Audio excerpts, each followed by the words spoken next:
they're not going to do this stuff because you ask them to. And you don't have no, like, especially if you haven't played this game of hockey, parents don't understand it. It's hard. It hurts. Don't force things on them. They present things to them so that they can take a bite and try it and go and grow. And it's got to be them that do it.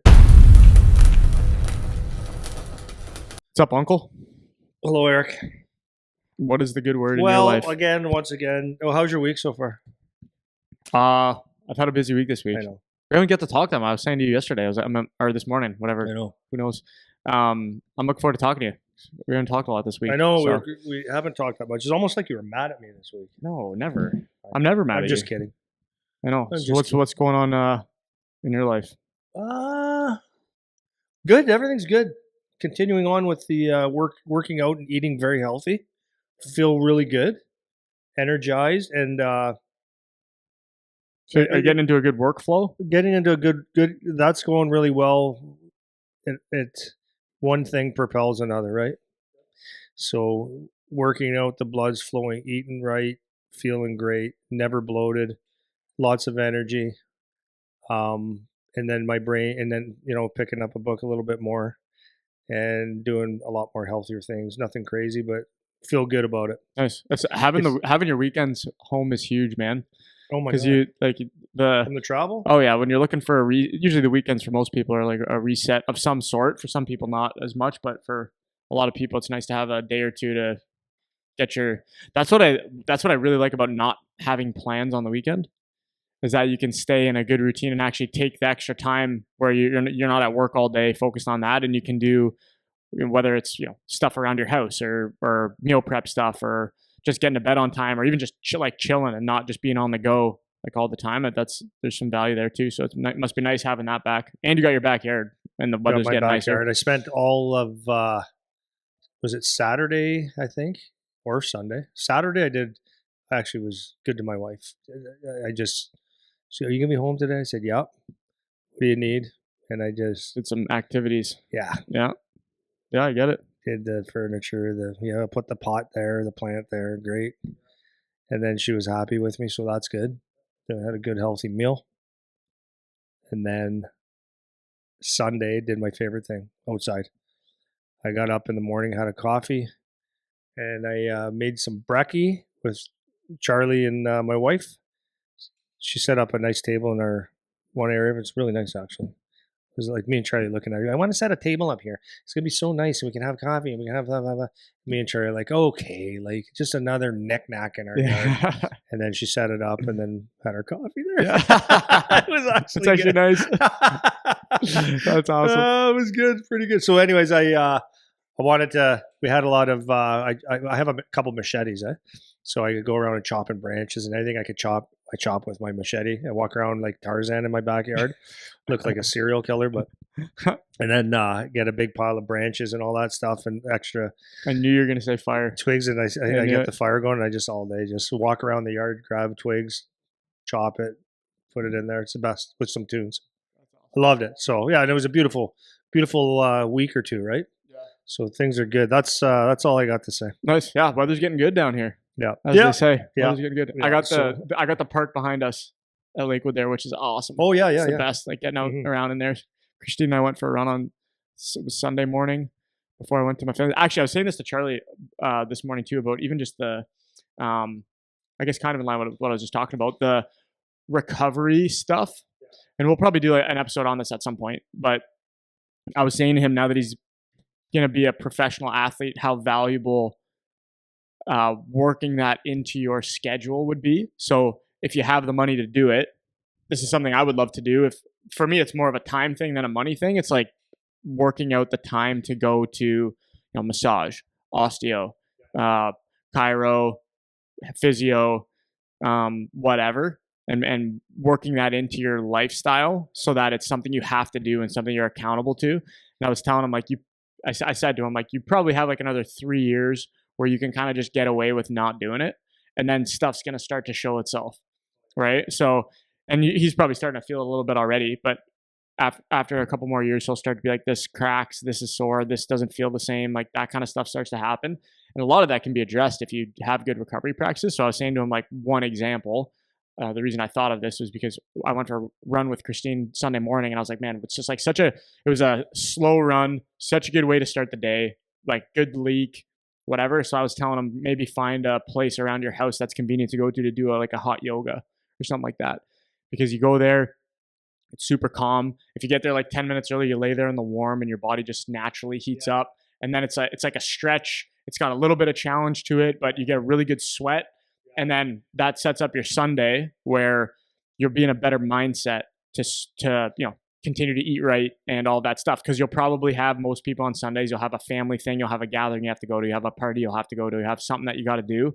And if you start your day with that good habit, then mentally, I find for myself, I feel like most people are probably like this, you're just in a better mindset. So now your Sunday is kind of like your first day of the week where you're prepping yourself properly so that you jump into Monday feeling good and ready to go. So I was talking to him a little bit about that this morning, of just working that recovery stuff in. And then as he's a professional athlete, budgeting, like doing osteo every week or doing massage every week or whatever, and setting up specific times to do that stuff and forcing it into your lifestyle. Because as an athlete, obviously your body is your value, right? So it's just Unfortunately, during the year they have that there. Yeah, for sure. So that helps. You got to take advantage of that. Yeah, definitely. So those are my only other thoughts on that. Interesting. Yeah. So what do we got today here? Well, so interesting. So last week we did a talk, and this. I don't know if it just triggered something, but we talked about what if you don't get the opportunity, right? And I thought that was a pretty good talk that we talked about, and then. Like we could go in so many different directions with that, and we only do this for an hour and a half tops, right? So can't fit everything in every idea, and I wish we could though. But I was thinking, I was finished one of my books, and then I picked up. So what in Brantford, one of my good buddies that Charlie played with, Sandu, his dad and his uncle. We talk all the time. They're fitness freaks and good people.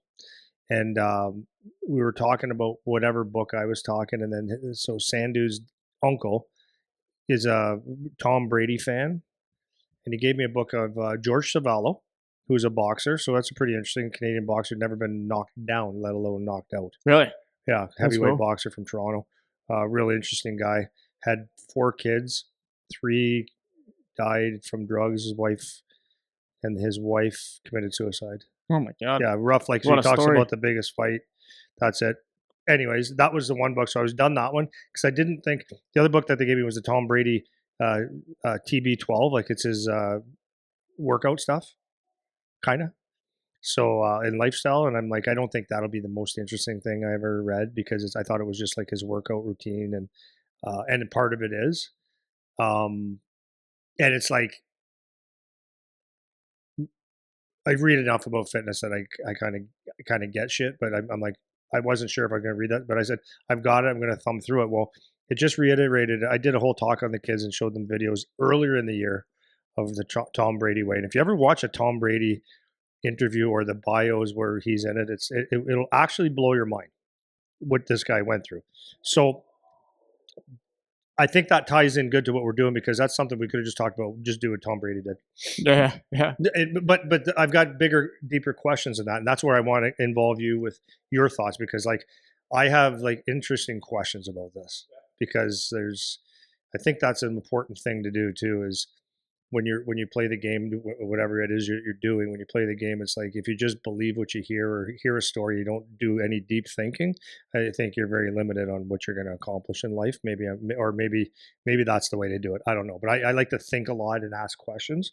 So anyways, how this started, I was picked up the book, reintroduced me to the Tom Brady story, which and then I'm gonna. So sorry, what's the name of the book again? TB12. The TB12 way, something like that. And it won't be that. I'm probably making it more interesting than the book is. Maybe not. If you get the story, like it's just me asking more questions, but it's an amazing story. Can I pause you right there for a sec before you do your thing? Because you just said I'm probably making it more interesting than it actually is. One of the things that I have found when I'm reading things is you can either choose to take the interest in something, or you can choose to not. Some things will be naturally more interesting to you than others, obviously, but to a degree, you can find the interesting point. So, like, I think I've said this example to you before, way back. I read a book about cleaning your room. It's like the life-changing magic of tidying up. If you guys ever seen this book, It's not a super long read. Weird book, and talking about just keeping your space clean. And I learned a lot reading that book, actually, just what it feels like if you're in a place that's not tidy, or you don't have things you care about in the room, or how to make your space more conducive to things you want. So it And wasn't really a metaphor for no, you. no. But like I was just, some people would just be like, this is the stupidest thing I've ever read. But instead, you can choose to be like, I can dig something out of this. So I don't think Tom Brady is uninteresting, but I do think you can choose to find things interesting, or you can and try to learn from it, or you can choose to say, I don't care about that and I'm not going to pay attention to it. So that actually might be true, where if somebody reads this, they might be totally disinterested and dismiss it. It's not that I'm saying disinterested. What I'm saying is like, you'll probably get it after, but I'm saying the story goes like this, and he ends up winning 6 Super Bowls. Yeah, sure. So it's like, but my point is, you choosing to dig in and find the pieces that are interesting. It's the same words no matter who reads it. So you can either choose to make it interesting or not. So I wanted to throw my 2 cents on that before you get going. Well, it's also the same. You would say the same thing for someone that, um, if you read a Charles Poliquin book, like a workout book, and learned the Poliquin principles, you'd probably fall asleep to it.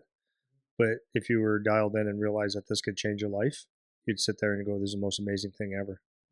Right? There's anything like that, right? Learn how to shoot a puck. You can sit there and say, "Oh yeah," or you can actually dig in and, pretty cool. Yeah. So how this I got into the book the other day, and I said, "Oh, I need to talk to these kids about this," because it made me wonder, because I've seen this, that you see the story of the Tom Brady's, and there's several stories like that.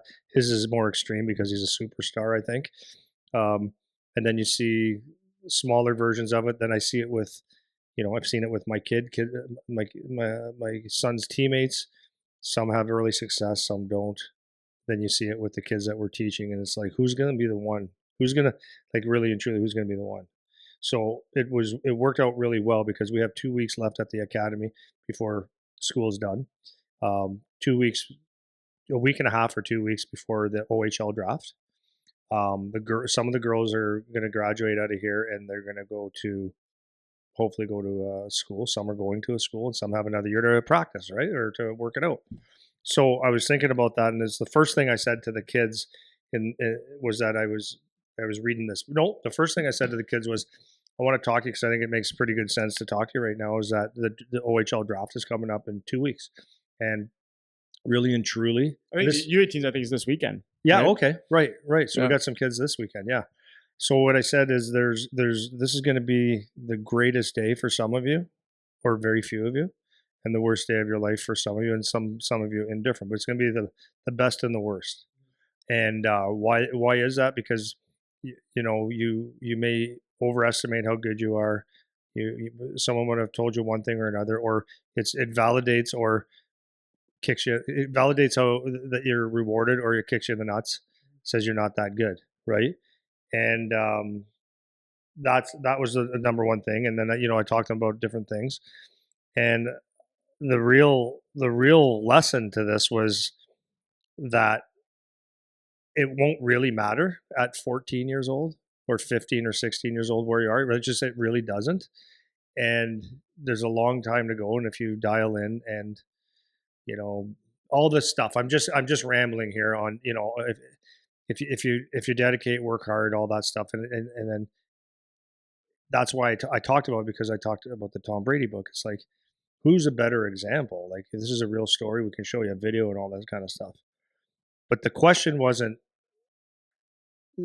really isn't just, or the sentence isn't just keep working hard and the good things will happen. That's not really what it is. Because, like, it's easy to say. So let me go from that. And I said, you got to stick to it. So let me go from that to the Tom Brady kind of story, right? And I'm not reinventing the wheel here, guys. Anybody can pick up a book and you're going to find out 10 mistakes I have. But it's like the gist of it, okay? So Tom Brady, what I say is, like, it's a cool story. Why? Well, Tom Brady started off in California. He was never he played football, played baseball. His dad liked to take him around to play sports. He was the only boy. He had 3 sisters, youngest of them all. He said he was coddled. Said he started to play sports. He was never a starter. First team he played for was the JV team. So in high school in California, probably all of the United States of America, you have your 3 teams: varsity, Junior and JV. I don't know. Yeah, so he said, I made it on the JV team. He goes, and the reason I made it is because everybody makes it. Like they're just getting people into football. And he said he was a small kid, didn't hit puberty. He also said, so a late blooming thing, that he didn't start shaving until he was senior year in high school. So there's an indicator why he probably didn't start, right?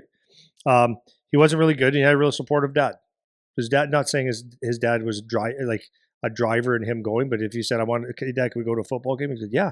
Hey, Dad, I learned science. Yeah, let's go. Let's figure it out. His dad was supportive, not thought he was crazy, right?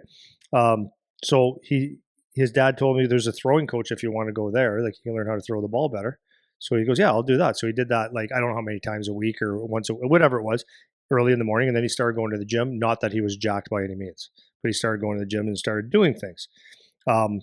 As he grew up in the high school, by the end of his high school, he was like a backup, I think it was, or maybe he was the star. I can't remember exactly what it was, but he was by no means anything great. So he had to start sending film out because he wasn't getting, what do you call that? Commitments, not commitments, letters. What do you call it? When a college reaches a letter of intent, commitment, like a verbal. They weren't reaching to him. Yeah. They weren't interested in him. So he said him and his dad, like his dad heard about, if we cut film, so they cut film and they sent them to everywhere. It's like, hey, how about this one? Oh, I don't know.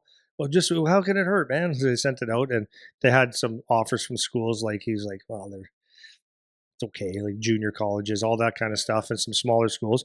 And then they said, well, let's send one to Michigan. So he sent one to Michigan, and Michigan actually responded. And he, not because he was that good, but they probably saw the way that he played in the film, was he had size, had an okay arm, and maybe he thought the game, but it wasn't his athletic ability at all, right?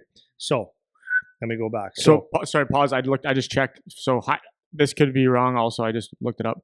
The 3 levels typically in high school, you have varsity, then you'll have a junior varsity team, and then some schools will have a full freshman team only. But the JV team is largely considered the B team, so it's like you're on the second team. You're not on the good team basically at the school. So just clarifying that, yeah. So we're starting off. This ain't too bad. We're a 14-year-old kid, right? But now we're going into college, and that's still not too bad. You got to a college, so something's good. Like I don't know if he got a scholarship, like probably not, because I would say probably not because he was 7th on the depth chart. 7th. So there's my first question. Okay, you're going to whatever school in hockey you think like you really like the game, or you appear to really like the game, and you get a chance to go to a pretty good school, but the coach basically and the team tells you like you're never playing. There's zero chance you're playing because you're 7th on the depth chart. So that's my first question is like, at that point, are you happy to be there, or are you have a burning desire and you're going to beat people out? And I don't want the answer yet. Okay. So then I don't know what year this was in, but I guess it's probably when he was feeling better, like he could be moving on. He was having a hard time and he was getting actually pissed. You have a question? Yeah, sorry, I was just checking while you were talking. I was just looking at like how did he get to the University of Michigan? So it says that he got a full ride athletic scholarship to University of Michigan, which it would be interesting to know like how that. If you're you're on the 7th string, like how does that work? But this was 1995, so this like college athletics was way different in 1995. Like it still would have been a big deal, but maybe not quite as it is now. But anyways, it says he had a full ride, but he was a 7th string quarterback on the depth chart and was redshirted his entire freshman year, even though he was seen as like a pretty good player coming out of his high school. He left his first year. He didn't play at all. He was fully redshirted, and then he was a backup for his first 2 seasons before he was able to start. So basically, it was 3 years where he didn't really play. Exactly. Yeah. Exactly. So maybe I just don't understand football, but he didn't play for 3 years. So ask your kid. You're talking to your kid. Your mom, dad talking to your son. How are you going through this? Right? Like 3 years of not playing. So he was saying that he was getting frustrated. He was pissed off. He goes like, I want my opportunity. I want my chance. He talked to he says he still uses them today. He was a sports psychologist. And he's like, how am I supposed to get better? I don't have an opportunity. How the hell am I supposed to get better? I get 3 reps in practice. Three reps. And the psychologist, I guess he was like kind of pissy of everybody bitching all the time. And so he said, well, then take your 3 reps and make them the best 3 reps that you possibly can. If you're doing the 2-minute drill, if you get that once a week or whatever, run that 2-minute drill like it's the, not Stanley Cup, that's a different sport, a Super Bowl. And like, just think about that answer.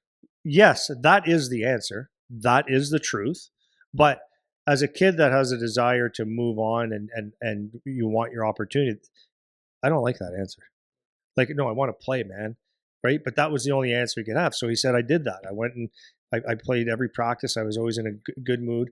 And when I had my 3 reps, if I did I played it like it was like the Super Bowl and I succeeded at them. And if I got a touchdown or ran that 2-minute drill and we did, we had success at it, I cheer like I won the Super Bowl. And, guys are like, man, this guy's like really into it. But he goes, that 3 reps gave me 6. And then those 6 gave me 12. And then the next thing you know, I got myself in the lineup. But so we're doing good now. Okay. So we're doing good now. So it was last year, Drew Henson, I think his name was the quarterback that was going to be a Yankees pitcher and all that. Like he had the dual sport guy. So he was going to be the starter, but the coach also said, you're going to be the starter, but we got this other guy coming in so you can start. He comes in the second quarter. Whoever's having the best game gets to play. It's like, right? How many kids are going through this on a daily basis? Like, man, when is it my turn? Like, you right? When is it my actual turn? Yeah.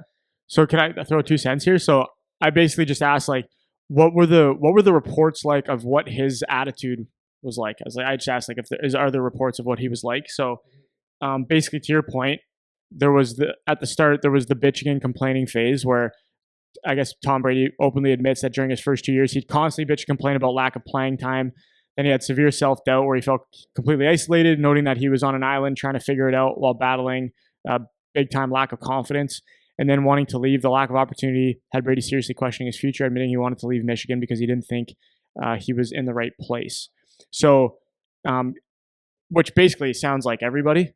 Hey, well, like how normal is that? Trade like, me, yeah, trade me, change coaches, change teams, all that stuff. 100%. Even if you're on the right path. Yeah.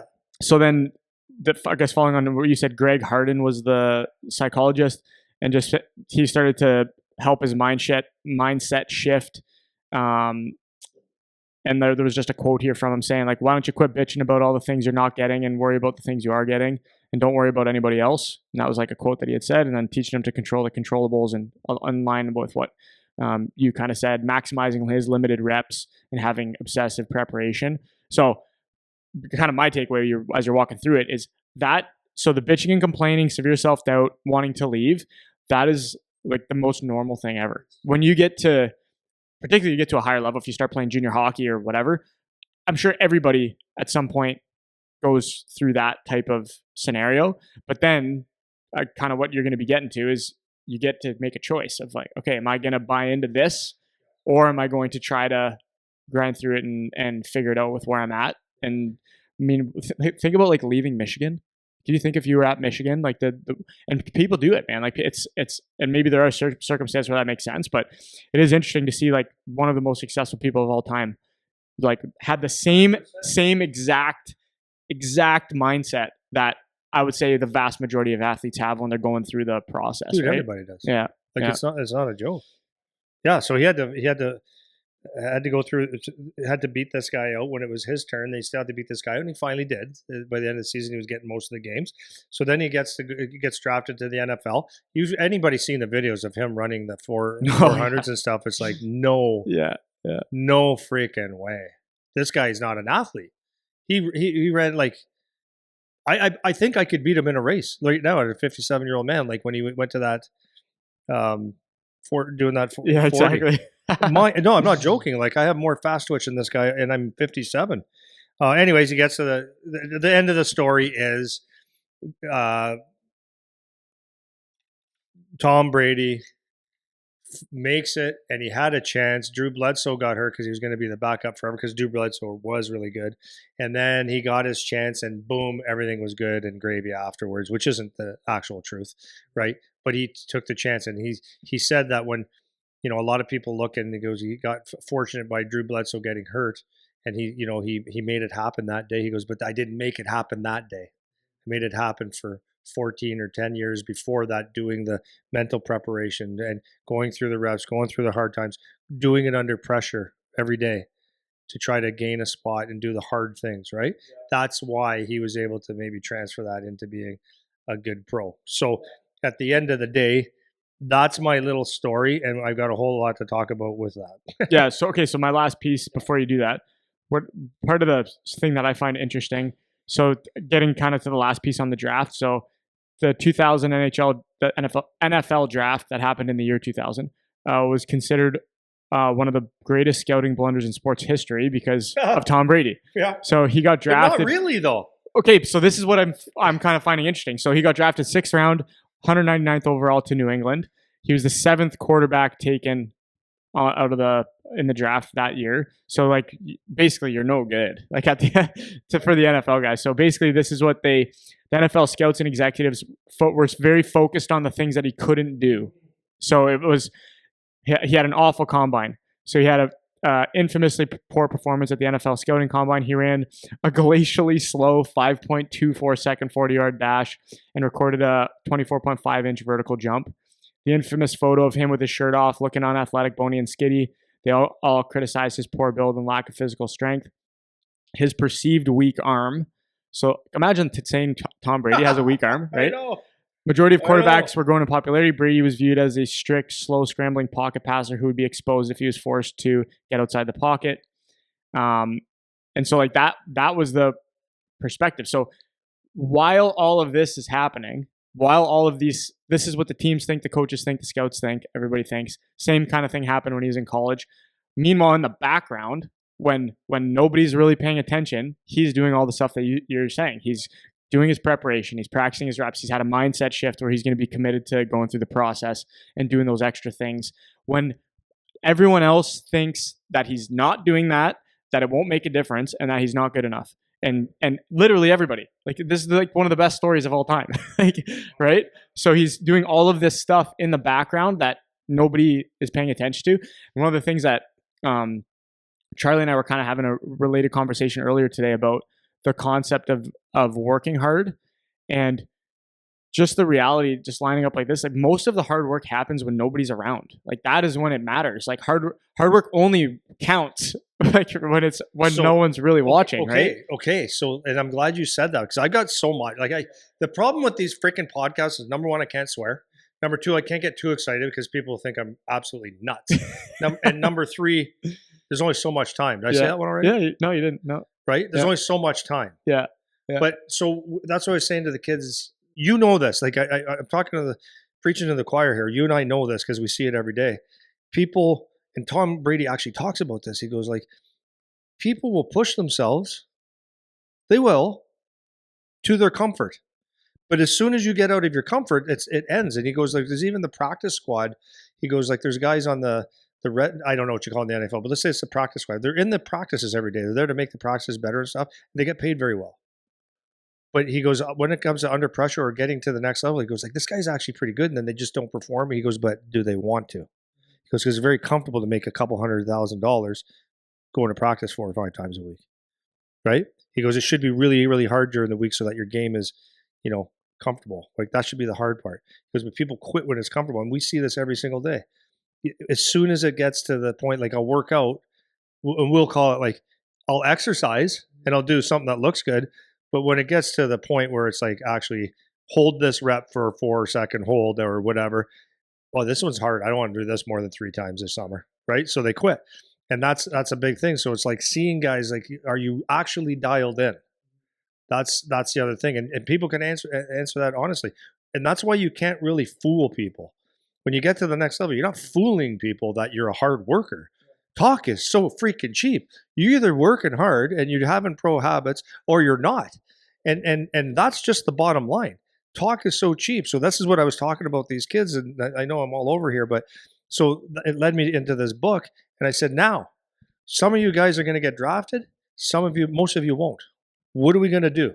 And now the big question comes in is, do you actually want to play hockey? Do you want to be a hockey player? So then my question is, Tom Brady, because I said, this is one of the greatest athletes ever. Do you have that mindset? And I said, I'm asking a genuine question. Was his mindset, I'm going to make it no matter what? Or was he just like oblivious? Did he just like sports? That's what I'm asking you. Why? So let's just take it into hockey, right? If you were never making a AAA team. So for all the people that think that if you're on a AAA team, that's your ticket. Okay, sure, whatever. But if you're just barely hanging on to make a AAA hockey team, or you're just, you're getting scratched at the lowest levels that you possibly could, the lowest highest levels, if that makes sense. Like if you're playing for a small town team, AAA team, and you're like a scratch or like barely scratching ice, where in your head, like what is it, the motivation that keeps you going? Do you actually believe? Like Tom Brady, did he believe that he was going to be a pro, or did he just like the work? He says that he was Mike Weber, my friend, uses that phrase all the time. You can't scare a worker with work. And like Tom Brady said, he does like to work. He liked to work. He liked the grinding and all that stuff. So maybe his win every day was just doing that, and turned out to be a pro. Maybe he's. I'm really curious about this. Is he going back and saying I wasn't very good, but he was? But it indicates like he wasn't. So what is it? What is it saying? I got to get to that gym. I got to work my ass off. I'm going to go grind and rip my eyeballs out every day trying. Or did he do that? So I checked into this a little bit too. So it said kind of in the early years, it says Tom Brady frequently debunks the myth that he possessed a destined innate confidence from childhood. Can you say that again? So Tom Brady frequently says that he never really possessed like the mindset of like I'm going to be in the NFL or whatever from his early years, right? So it says like as a kid, Brady says there was zero indication he would ever make it. He felt physically behind his peers. He was a backup quarterback in his high school freshman team that went 0-8. He famously struggled with intense self-doubt, yada yada, like we talked about. And then vulnerability, like he notes that he frequently wanted to quit and transfer because he truly believed he wasn't good enough to play at that level. And then he had the shift of the mental performance. Yeah, of like, which is okay. So we'll stop you there. So anybody listening to that, please read something and learn how to take care of your brain a little bit. Don't be a victim every day. No one gives a shit about your setbacks, your failures, your success, anything. No one cares. No one cared that I got one on Chris Tanev here when he was too small to play. No one cared.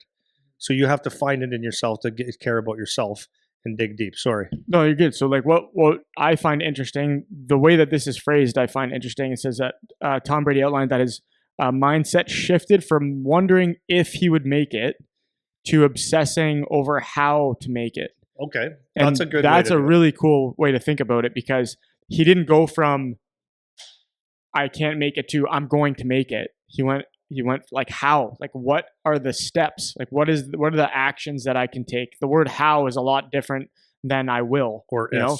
Or so, can I? Yeah, so it's like for him to be obsessed over how to make it, that indicates understanding what the actions are that need to be taken for him to make it. And this goes, I've said this before on a couple episodes in the past, of just being the problem solver, of figuring out like how can I solve the puzzle of how to make it.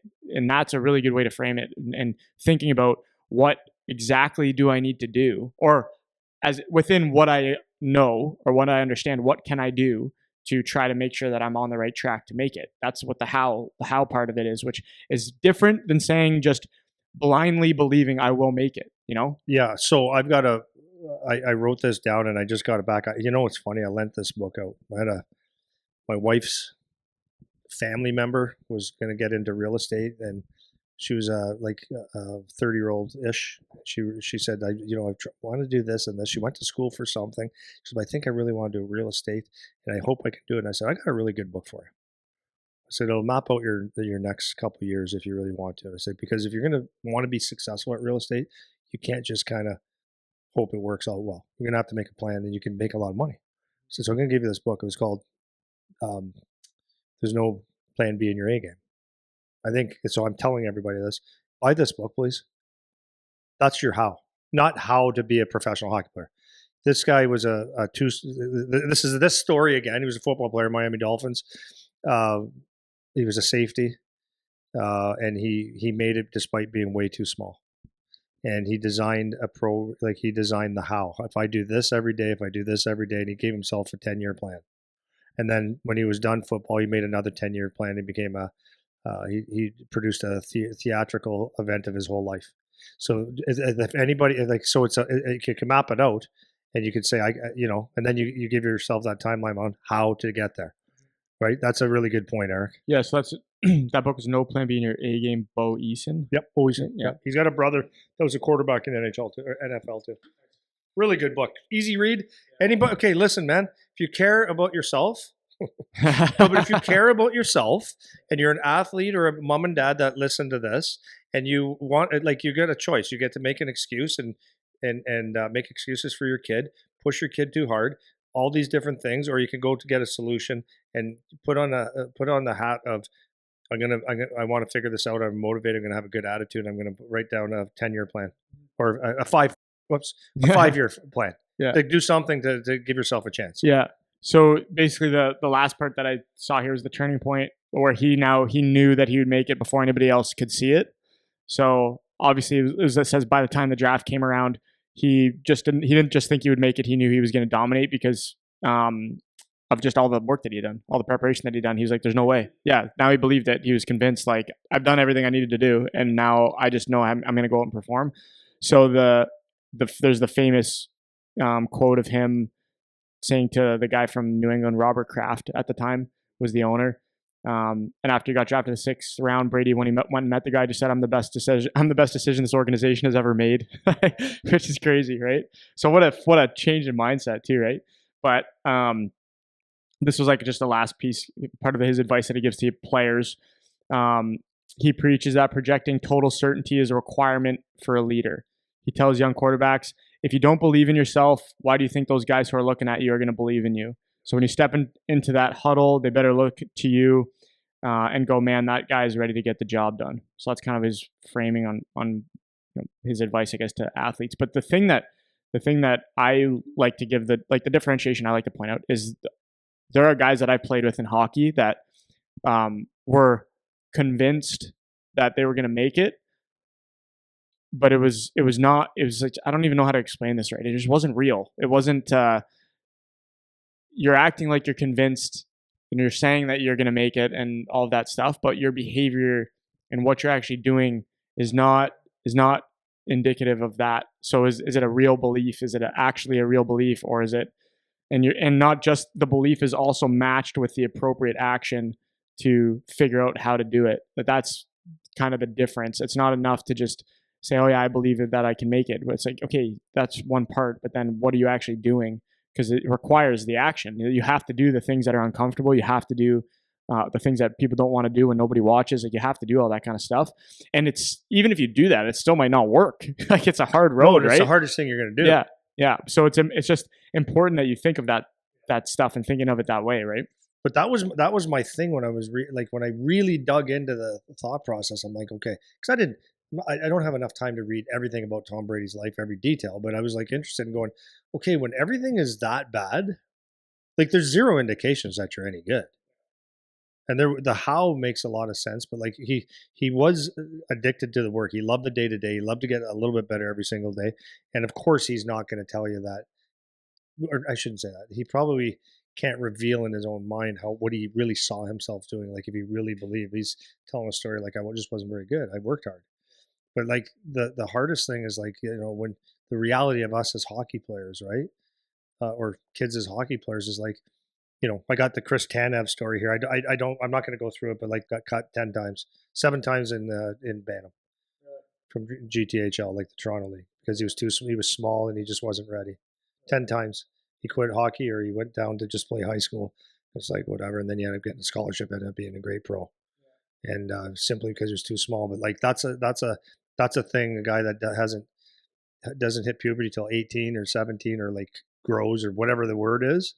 Like, that's not, just keep working. No, like, that kid is thinking every day, how can I get bigger?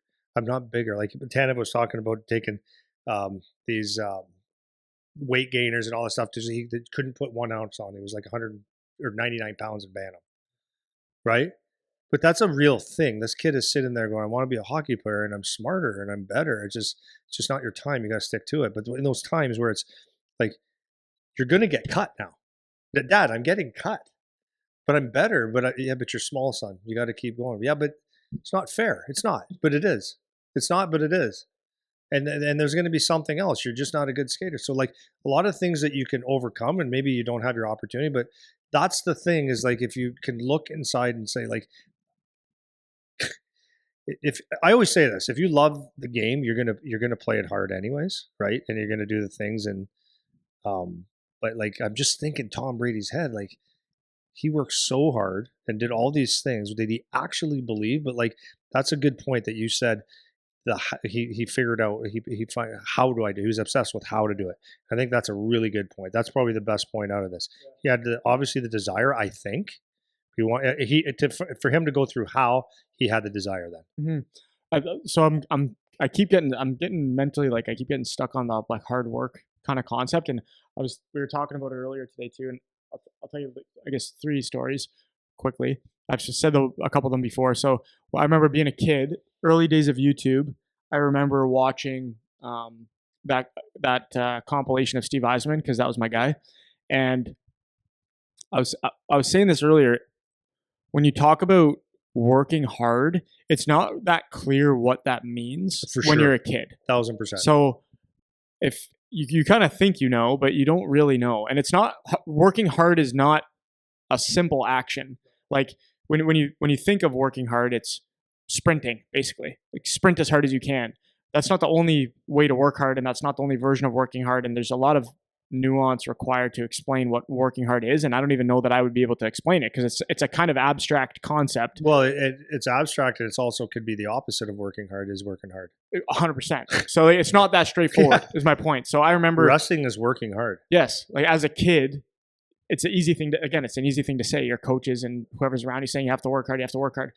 And I remember it starting to reveal itself to me what hard work might mean, even though before that point I would have said I get what hard work means. So anyways, I watched this compilation of Steve Eisman, and I actually found it. I was showed it earlier, and it was a sequence of Steve Eisman. He was kind of laboring to get to the bench, followed by the next clip of him was getting ice put on into his shoulders. And then the very next clip was him on the bench, just huffing and puffing at the end of a shift, whatever. And I remember early days of YouTube. So I was a kid, I was young. And I remember watching that thinking, like, I've never done that. Like, that's not something I've done. Like, so that's different. And it wasn't like, from that day forward, I got it and was working hard or anything like that. But that was the first kind of indication. And then the second one, when I started doing boxing in grade 7 or whatever, and the trainer used to come to my house. We would do it in my garage, because it was a kid he was a kid. He was in like grade 12. He went to school with my sister, and he was a good boxer, and we asked him to come train. And so I was in grade 7 or whatever, and he would come to the house, and I remember realizing, like, oh, he's watching me. Like, not that I was thinking in my head, how do I half-ass it? But like, if I was going to half-ass it, yeah, I can't really. That was another one. And then again with the boxing, shortly after that, we started going to the actual club. So I was still young, and we had this thing at Border City where just outside the front doors, we would do sprints from the front doors to the sewer by like the end of the block, pretty much, and back. And so I remember we'd start doing it in the summer. This was before we had nice dry fit shirts and stuff. Cotton. So heavy, like dripping cotton after the workout, and now we're doing sprints at the end. And I still remember I had it was a white Border City shirt that was too big, and it was drenched. And so I remember this first time we were doing sprints. I remember this in my head pretty clearly too. Like I was running to the sewer, and I remember thinking Josh was staying back by the doors. And I remember thinking, okay, I'm far enough away that he can't really tell how fast I'm going.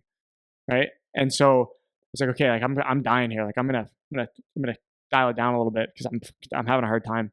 And so I was like, okay, I found a shortcut. Like, right, I found a shortcut. Got to the sewer, run back, and then as I'm running back to the doors, I see him lift his hand up, and he's got a stopwatch. and I didn't realize he had the stopwatch. So he checks my time, and everybody does the same path on the sprint, so he knows what a good time is.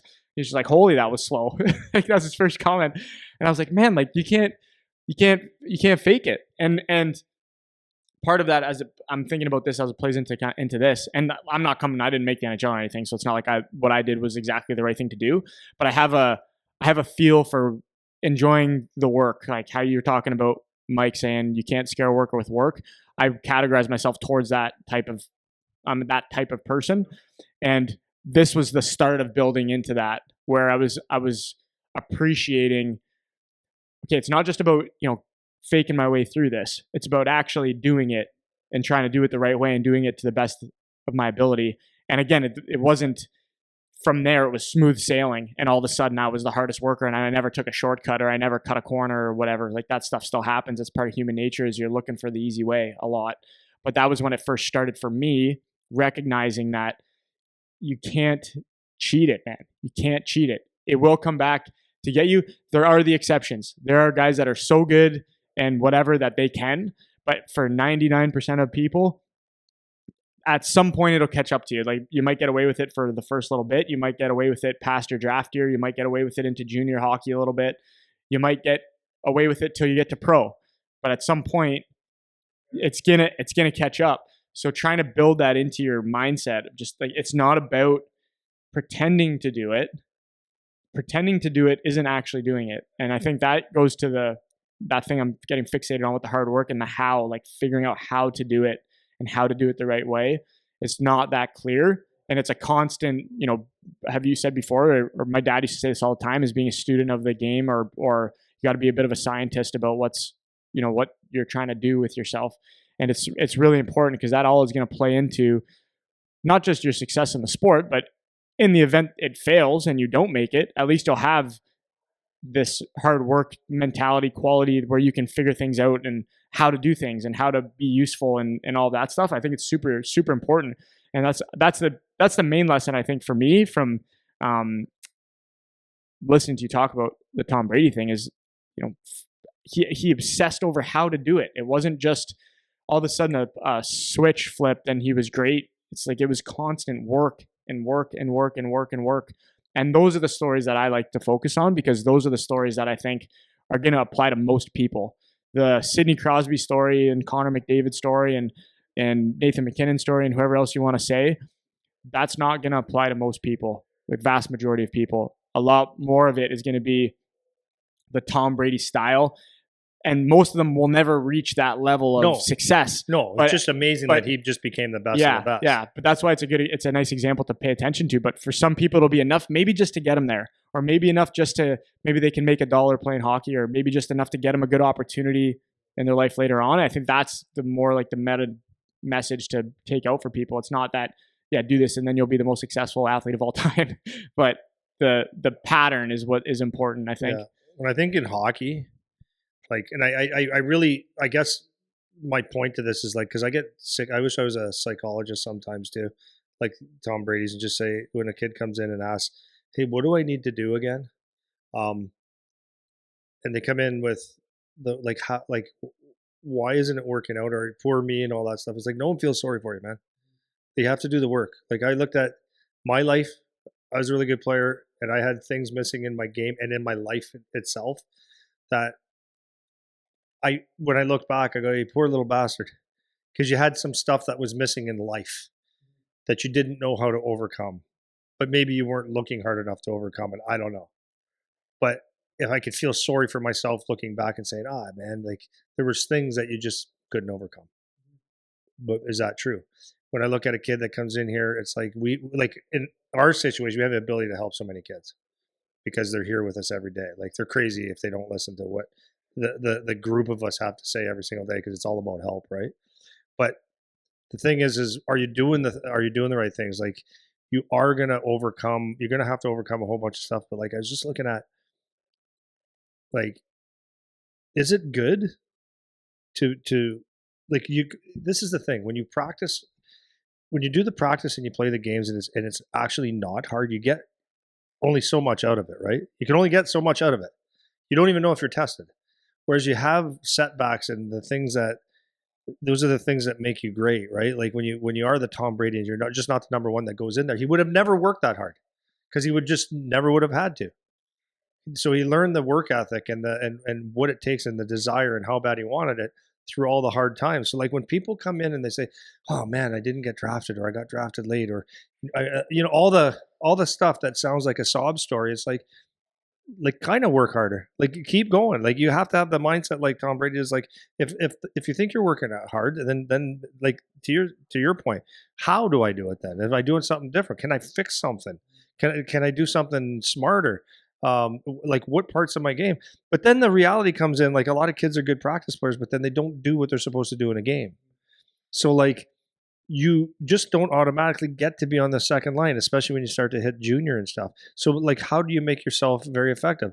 I know, most of the kids that I talk to when they're going into the league, I said, do something ridiculous. You're going to get yourself noticed. You're doing something. You're making a name for yourself. Do something. Do something. Don't sit there on the bench and say, I hope I get another shift. Why? Seriously, why would you get another shift? Seriously. If you don't take the puck, win the draw, take the puck, go through 5 people and put it in the top of the top shelf every shift, what else are you doing? So when you're young, you got to prove something. Why not do something ridiculous? What else are you going to do? And like, if you don't, and there's so many guys that are bigger, stronger, maybe even more talented that don't do the things that are going to help them.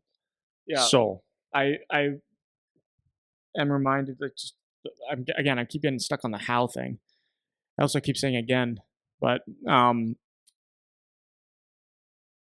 there's a guy we both know that I would never take away that this guy works hard.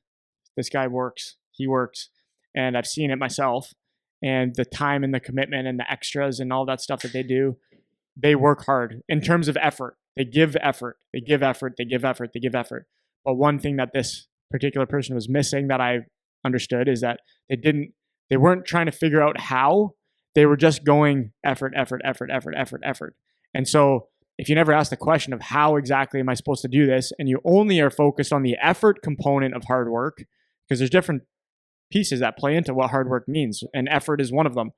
But if you only ever focus on effort, it's an incomplete version of hard work because you still have to have the brain about it to do the right things. And this was the one thing I've given this example in the past as well. Of there was like a skate and then a workout and then another skate happening or whatever. And this kid I remember came in between all that and did another X number of sets of squats or something in the gym. And I was like, I get it, appreciate the grind and all of that, but does that actually help though? Or are you just doing more stuff? And so that also is where I think the moral of the story and figuring out exactly what you need to do is important. And there's a fine line there because a lot of guys think they're doing enough when they're not. So it's definitely a fine line, but it doesn't, effort is not the same as hard work. It's a component of hard work.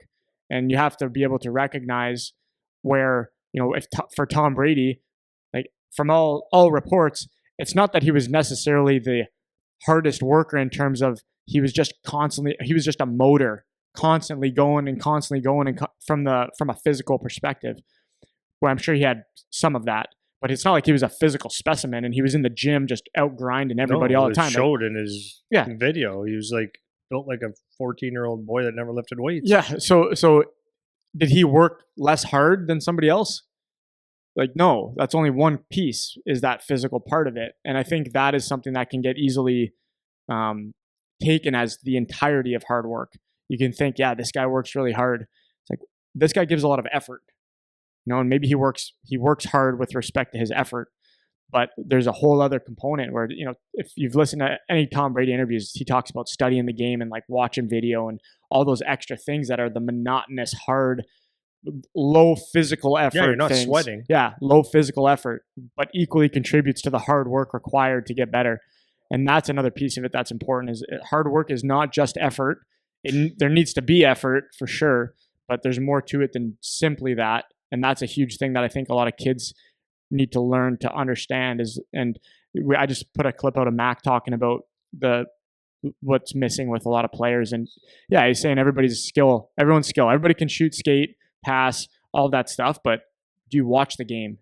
Are you studying your position? Do you know the other pieces of hockey that are important at the higher level? And that is where the gap is. And that's a huge component of hard work. So I wanted to just beat that to death a little bit more to finish up my thought there. Yeah. So I don't know. I don't know if I have any more words. But what do you got? Yeah. What do you got to close it out? What would you say your take home is? Don't feel bad for yourself. Just do the work if you really want it. And you got to decide if you want it. I think you made a really good point with how. Maybe add that into your program. I would say buy the book. Because you always, no matter, even if you don't think, like, even if you have it easy right now, or you feel like hockey's simply easy, at some point it won't be. So you want to have the mindset of being able to practice hard, work hard, dig deep, get uncomfortable. I think having that book, I think you need to do it. You got to get that book. Um, how there's no plan B in your A game. I think it really helps you understand how to zero in and believe in yourself, and then hold yourself accountable and write a plan that you can do some action steps, right? No one's gonna feel bad for you, man. Like nobody. At the end of the day, if you don't make it, no one cares. And I guess that's the end of it. Is like you really do have to believe in yourself. Like you do. Sometimes it's the hardest thing to do because if you don't have that environment, that's okay. So one thing I would say about my own kid is that I think he believes in himself, and the reason that he believes in himself is, and I'll add parents into this. I think he believes in himself is because we fostered an environment in him where when he wanted to do something, we always said, "Yeah, you can do it." And how can I help? When he had an idea, we'd always listen and talk. If he wanted to play catch, we'd play catch. We didn't kiss his ass. I'm just saying we were good parents to him. We had a lot of conversations. We always told him, we made him do hard things, right? And I've told you this several times where he had to confront coaches when he was youth because one of the coaches asked him to do something. He said, I said, don't talk to me. You have to ask Charlie. You want him to be a forward now instead of a D? Ask him. They're like, yeah, but I go, ask him. I'm his dad. He's the one playing hockey. So they made this like a big thing and they put it on him. And he was 12, 13, 12. So he sat in front of four big adult males and told them how he felt. And I said, I was so proud of him. I said, I'll go there and support you.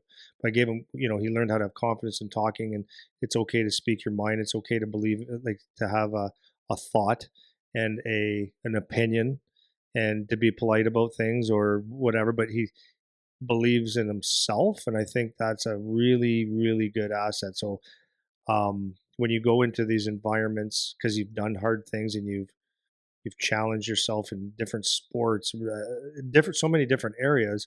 When you get to the stage where it means something, where money's on the line, OHL, all the pressure and all that stuff, that you believe in yourself and you can do it. So I think that's number one. Is if you read that book or books and understand, like, okay, let's believe in myself. Like, how do I believe in myself? That's like again, how.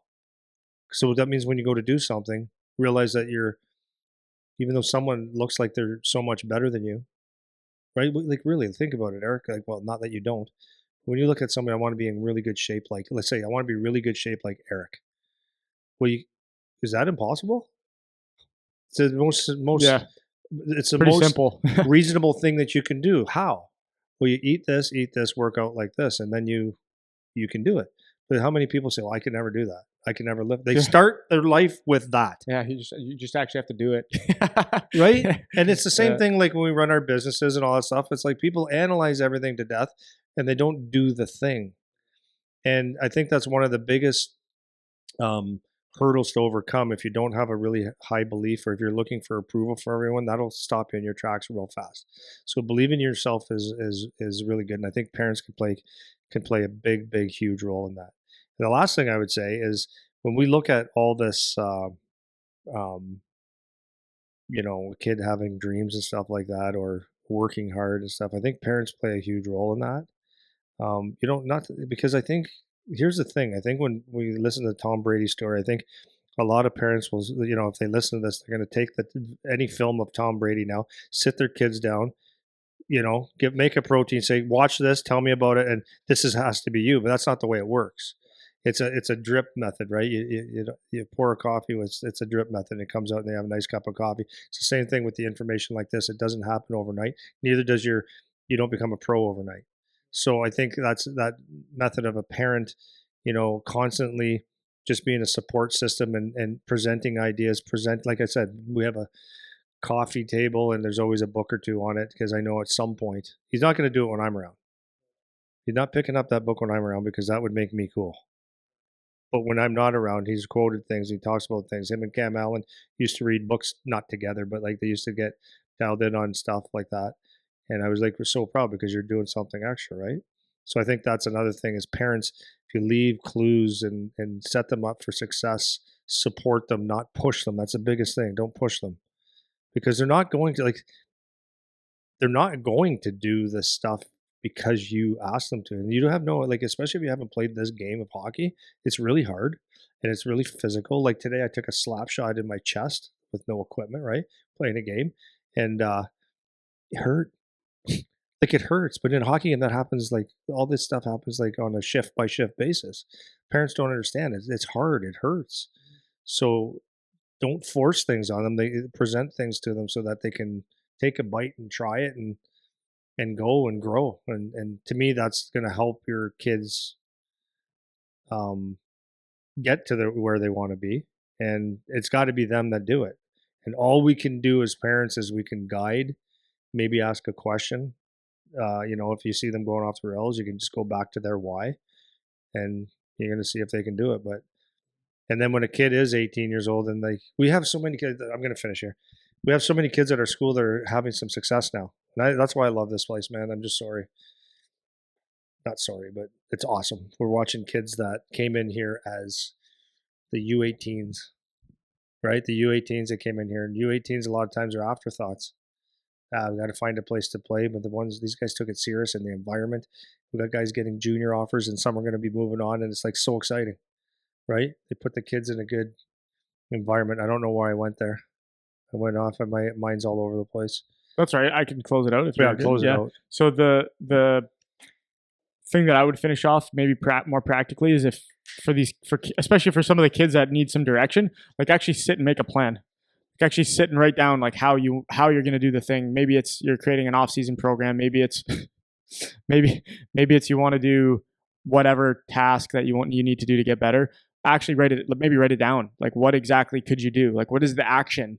And so it's not just a vague thought that yes, I'm going to do this. It's like how are you going to do it? Like what is the thing you have to do to make that actually be a possibility for you? And I think that would set you up well. And it's a great time to do it as we're kind of getting maybe not quite halfway, but almost halfway through the off season. Like something good to to finish up with, just mentally for yourself, so you have something to kind of lean on as you keep going through it, right? So, okay, that was cool. So I'm gonna leave it there, and we'll see you guys next week. Bye, everybody.